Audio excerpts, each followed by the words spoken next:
warahmatullahi wabarakatuh. Perkenalkan, nama saya Aprilia Damayanti. Saya mahasiswa manajemen dari Institut Teknologi dan Bisnis Ahmad Dahlan Jakarta. Pada kesempatan ini, saya akan memaparkan materi kemuhammadiyahan yang berjudul Perjalanan Hidup Buya Hamka. Profesor Dr. Haji Abdul Malik Karim Amrullah, gelar Datuk Indomo, atau lebih dikenal dengan nama penanya yaitu Buya Hamka. Lahir di Nageri Sungai Batang, Tanjung Raya, Kabupaten Agam, Sumatera Barat pada tanggal 17 Februari 1908 dan meninggal di Jakarta pada tanggal 24 Juli 1981. Pada umur 73 tahun. Dia diberikan sebutan Buya, yaitu panggilan untuk orang Minangkabau yang berasal dari kata abi. Abuya dalam bahasa Arab yang berarti ayah kami atau seseorang yang dihormati. Buya Hamka adalah anak pertama dari 4 bersaudara. Anak pasangan dari ayahnya adalah Syekh Abdul Karim bin Amrullah atau dikenal sebagai Haji Rasul, seorang pelopor gerakan Islah Tajdid di Minangkabau. Sekembalinya dari Mekah pada tahun 1906 dan ibunya adalah Safiyah.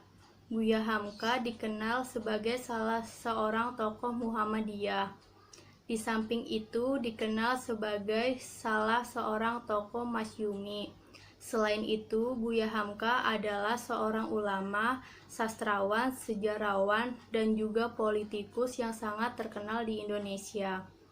Akan tetapi, dalam kehidupannya, Buya Hamka lebih dikenal sebagai seorang ulama sastrawan, karena dalam mengarang buku-bukunya, roman, dan tulisan-tulisan yang bercorak keagamaan dan sosial dikemas dalam bahasa sastra yang penuh dengan nilai-nilai keindahan.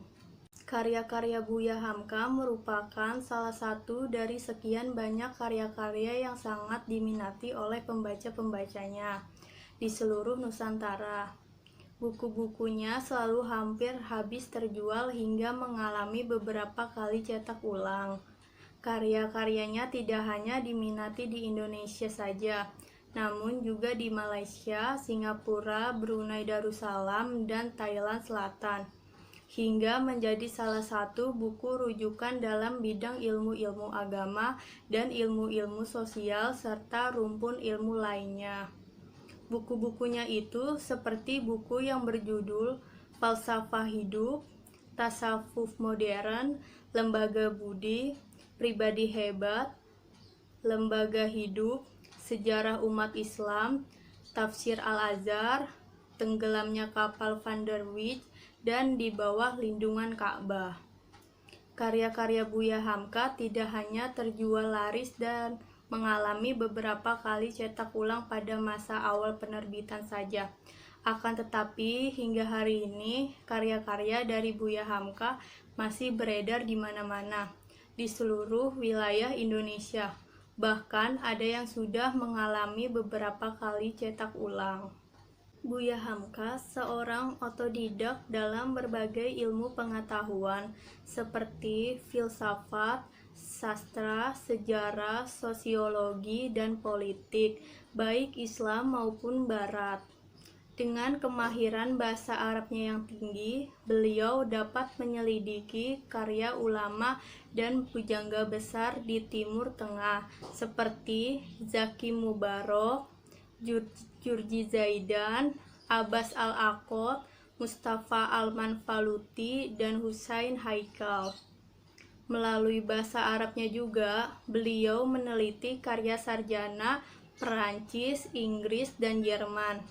Buya Hamka juga rajin membaca dan bertukar-tukar pikiran dengan tokoh-tokoh terkenal Jakarta seperti Hos Cokroaminoto, Raden Mas Surjopranoto, Haji Farudin, Ahmad Rashid Sultan Mansur, dan Ki Bagus Hadikusumo, sambil mengasah bakatnya sehingga menjadi seorang ahli pidato yang handal. Ketokohan Buya Hamka dan keluasan ilmu pengetahuan serta kepeduliannya terhadap nasib umat Islam tidak hanya terkenal di kalangan nasional saja, tetapi juga di Timur Tengah dan Malaysia. Bahkan Tun Haji Abdul Razak, Perdana Menteri Malaysia, pernah mengatakan bahwa Buya Hamka bukan hanya milik bangsa Indonesia, tetapi juga kebanggaan bangsa-bangsa Asia Tenggara. Hal ini bisa dilihat dari beberapa penghargaan yang diperoleh.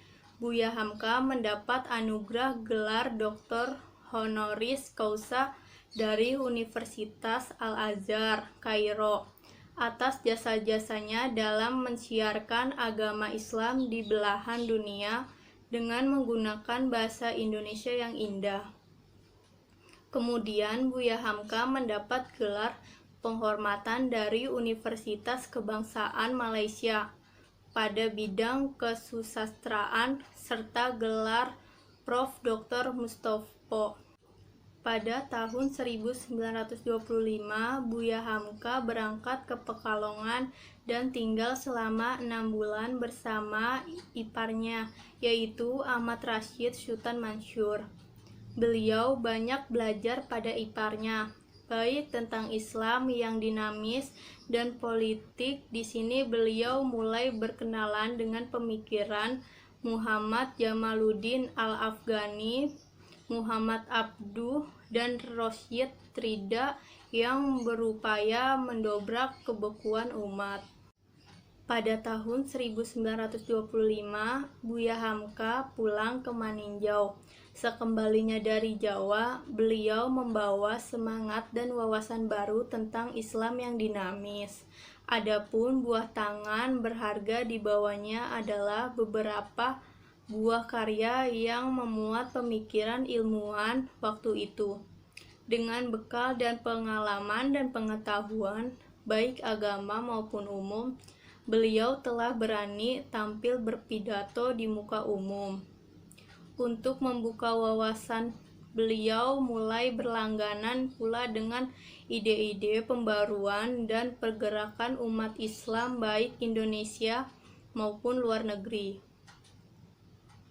Untuk memperkenalkan semangat modernis tentang wawasan Islam tersebut, Buya Hamka diawali dengan membuka kursus pidato yang diberi nama Tabligh Muhammadiyah pada tahun 1925.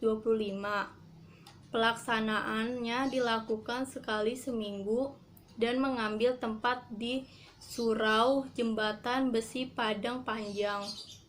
Naskah pidato teman-temannya dan banyak yang beliau buat sendiri. Kumpulan pidato ini kemudian beliau cetak dalam sebuah buku yang berjudul Khatib Al-Ummah. Dari sinilah mulai terlihat kemampuan jurnalistik yang membuat beliau mempunyai banyak karya dalam berbagai bidang. Sekian materi yang bisa saya sampaikan, kurang lebihnya mohon maaf. Wassalamualaikum warahmatullahi wabarakatuh.